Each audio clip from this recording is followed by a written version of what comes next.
This video, this story time is just like a build up, and it's giving you guys like a feel and just the build up and the readiness for part 2. Part 2 is when we find out, like, we needed part 1. I can't describe it, but we needed part 1. So watch this part 1, and part 2 that I'm going to post on Monday, it will bring it all together, and it's going to piss you guys the fuck off. It's like I've prepared for the videos, and then everything that I prepared goes out of my head. So bear with me. We know I'm on break because your girl works 2 jobs, so we have to fit it in where we can. 2, I'm required to wear glasses now. Yes, you guys, these are my very old ones that I had to wear sometimes, and now I need glasses 24/7, which is crazy. Anyway, if you guys watch my last I was gonna say my last prank. If you guys watched my last story time, it was about my Valentine's date that, I always say that, my Valentine's Day date that went bad. And yeah, that's when I was introducing Erica. And if you don't know who I am, I'm Courtland, and I'm a little fitness girly. I like to do workouts, and I talk about dating. I'm just a regular girl. I like to talk about my experiences. But right now, I'm not doing too many workouts, only because I did just get over COVID. If you guys watch my stuff, subscribe if you're not subscribed. But if you watch my stuff, you know that I had COVID a couple weeks ago. And I had to talk to my doctor because I'm still having very bad body aches. And I do have what they call brain fog. And so I get like really like, I just feel slow. I'm not even going to cat. Like, I feel slow, and sometimes when I try to talk, it's not there. And I told you guys that I was going to do a story time if it got 10 likes on that last one, and you see we got to the likes. And I'm just like, I don't want it to seem like I don't keep my word. And if I keep going all over the place, I'm telling you guys, the brain fog, like, look it up. And the shit feels crazy. Like, I felt like I was losing my mind at first. I had to call my doctor, and he was like, you have long COVID. And I was like, wow. Okay, so with all that being said, now let's get into the video. This story time is about when I caught Erica cheating through, I don't want to say through YouTube, because I didn't catch her cheating through the YouTube, but I caught her cheating, and it all involved our YouTube. So I have to take you guys from the very beginning, and the very beginning starts with me doing something that was just a fun prank. So, okay, let me take you back. And remember, please bear with me. This video might be a part 1 and a part 2, just because there's a lot of details and things that go into this video for you to get where my mind was going. And also, I'm on break. And 2, like, I have the brain fog, so please bear with me. Okay. So, and also I'm looking at my notes because I had to take notes, because I'm telling you guys, like, I'm a little bit off. This is my second time, like, having it. Like, I didn't want it again. I always liked YouTube. I was always into watching YouTube. I've always loved YouTube, period. So I get into my relationship with Erica, and, you know, we've been in our relationship or whatever. And I always watched Damo and Chrissy, if you guys know who they are. Well, they're still here. I don't want to say who they were, but they were together as a couple, and they were a girl couple on YouTube that was very big, supported the community. And as you know, like, this was my first girl relationship with Erica, so I was like new to the world, and I was like, you know what, it felt comforting to watch them and stuff like that, especially because I told you I couldn't really talk to other people that were already close to me in my life about this relationship, because how it was very toxic. So I watched them all the time, and then I put her on. She started watching them too with me. And during this time on YouTube, a lot of girl couples were like coming up. I felt like it was a lot of support there, and it just showed a lot for me. It was very eye-opening, and it made me feel more comfortable about myself. Fast forwarding. So at this time, a lot of the YouTuber couples are doing pranks and stuff like that, a lot of cheating pranks and things like that. And I thought they were so entertaining. So that's what I was watching. And me and Erica always posted on Snapchat, and we also see what I'm talking about? We always posted on Snapchat, and we posted like our different pictures together. When we went out, we would do little videos. We would go to the gym together, so we post gym pictures. And a lot of people liked it. We would get a lot of engagement on Snapchat. So I was like, hey, let's make a YouTube.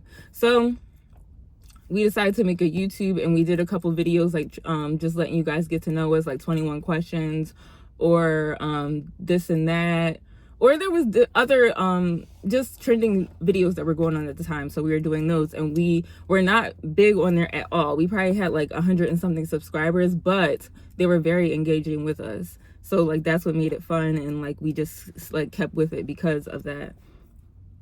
We probably only had the YouTube like seriously like doing it for maybe like 2 or 3 months because of this. We're trying to make different content and things like that. I'm thinking myself, and I'm like, oh, like what can I do? Because I really want to do a prank, and I'm like, how can I prank Erica? But at this time also in our relationship, things were not, at this time in our relationship, things like they weren't bad, but she had already did some things that made me like look at her like, should I be here? But it wasn't too bad. Like I needed more evidence and stuff. So like I wasn't too sure. So I wasn't saying anything. I wasn't doing anything. Like not that she knew of. So not that she knew of. So I was like, I really want to do a prank. So, okay, so there's going to be a lot of side notes. One side note is that when me and Erica would go out, or when we're just walking a boardwalk or something like that, if a guy tried to talk to me, or if a guy like complimented me, then she would like get an attitude, or she would say something like smart back to him, like don't talk to, or it was just like always like confrontational, and it made me uncomfortable. So if I could avoid situations like that, I would.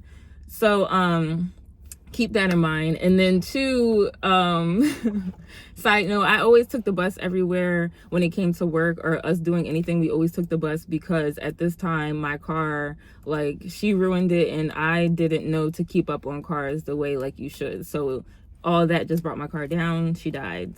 So yeah, we had to take the bus many places. And so mind you, like I would take the bus by myself coming home from work and things like that. So all these little things are just giving me ideas. And then because I want to do a cheating prank, clearly, and I know for her, like it makes her really mad. Like it made her mad when anyone talked to me, but if it was a guy, it made her even more mad. Like I don't want to label anybody, but if you want to put a label to it, technically she would be considered like a lesbian, and I would be considered bisexual when we were in these relationships. So that's why a guy with her would make her more mad when they were talking to me. So I had the bright idea to do like a cheating prank, like say like it was just like I was just like, oh okay, maybe a guy, I could have met a guy on the bus on my way home from work, and I gave him my number, and now he's blowing me up.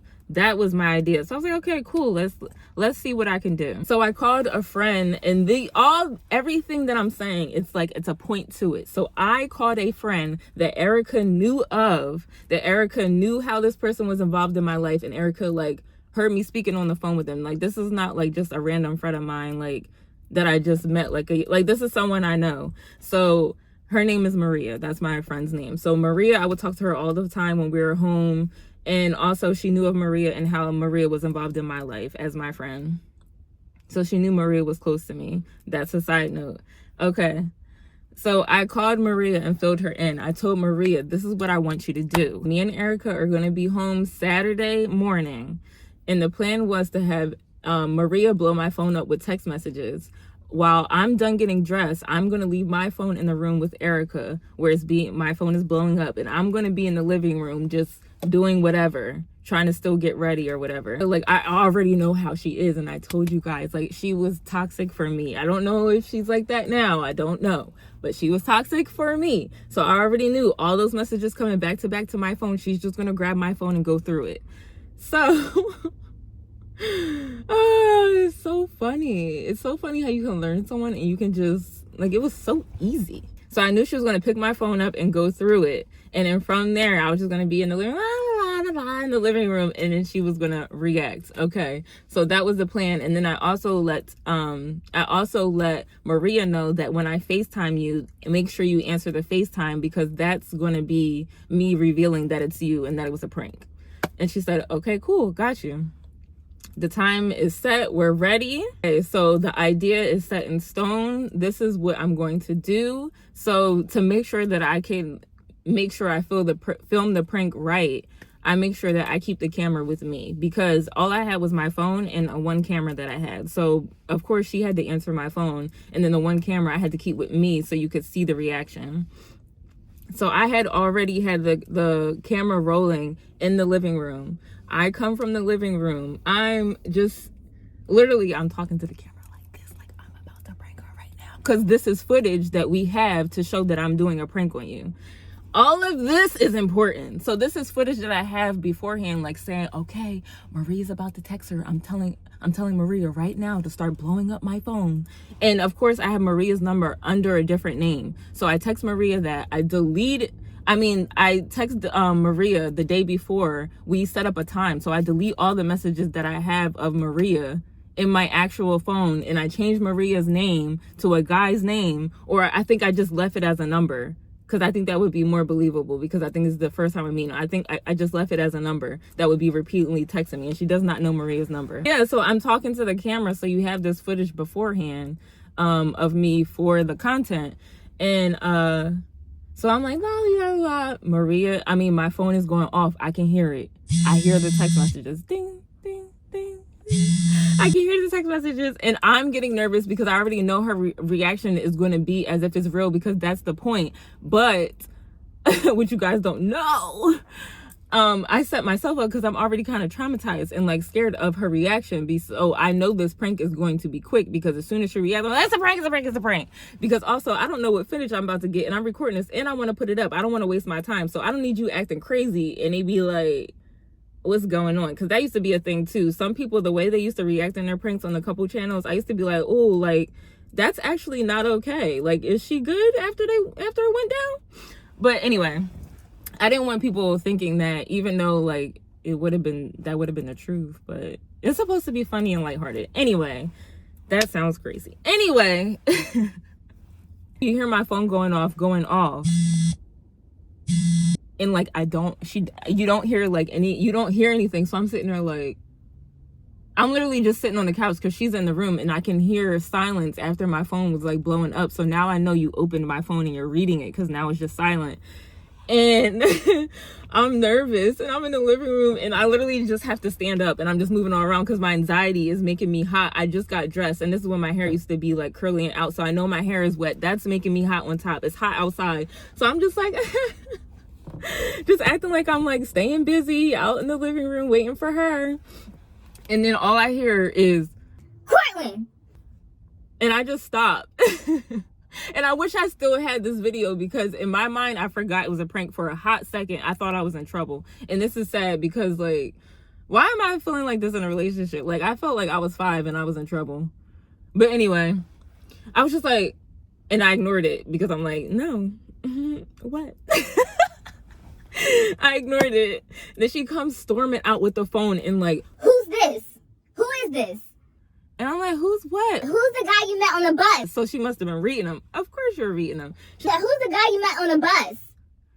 I was like, what guy? I was like, oh, that guy. I was like, he's gay. He's just my friend. Like, I was like, he's gay. He's just a friend. Like, I made a new friend. Like, and I was being like so like nonchalant, but at the same time trying to act nervous, so it seemed fake. But then she started like going off, like, and she was walking back. I didn't know what she was about to do, but she had my phone in her hand still, and I didn't want her to break my phone, like, and she just seemed so angry. So I was like, it's a prank, it's a prank, it's a prank. And I was like, give me my phone, let me call. I was like, it's Maria. So then she's like, no, it's not. And I'm like, go ahead, call Maria then, because she wouldn't give me my phone. So she calls Maria. Maria doesn't answer. I said, Maria, I told you had to be right there. Now this looks so dumb. She started going off, and then as she's going off, still holding my phone, a FaceTime call comes in from that number. She answered it. And when she answers it, Maria is not in the, all you see is ceiling. Like when you call somebody and it's just, yeah, you know what I mean. All you see is ceiling. So I'm just like, Maria, get in the camera. And then Maria comes over and she's like, oh, ha, ha, ha. And then we all start laughing. And I was like, she was so tight. And then she's talking to Maria, and her and Maria are talking. And Maria's telling her about the plan. And like, she was like, I'm glad it went right. Maria's so like such an innocent, nice friend of mine. So she was like, I hope it went well. Yeah, Maria, I'm good. I didn't get beat up. Really fast, I forgot to mention that I did show Erica like the footage of the video, and we did end up putting the video up and things like that. So Erica saw it, believed it was a prank, and all of that. That was part one. I'm gonna post it Monday. Okay? I'm going to record part 2 and I'm going to post it on Monday. So you guys will not be left out. But I really have to go back to work. I didn't want to take too long with this story and I knew it was going to be long. So instead of one big, very long one, we're going to do 2 cute, short ones. Please give this video a nice 10 likes as well. And I will post number 2 on Monday regardless. But please give this 10 likes. Support your girl. Support your girl. Like, look at me. I don't want to work these 2 jobs anymore. Come on. You see what I'm trying to do. All right, I'm done.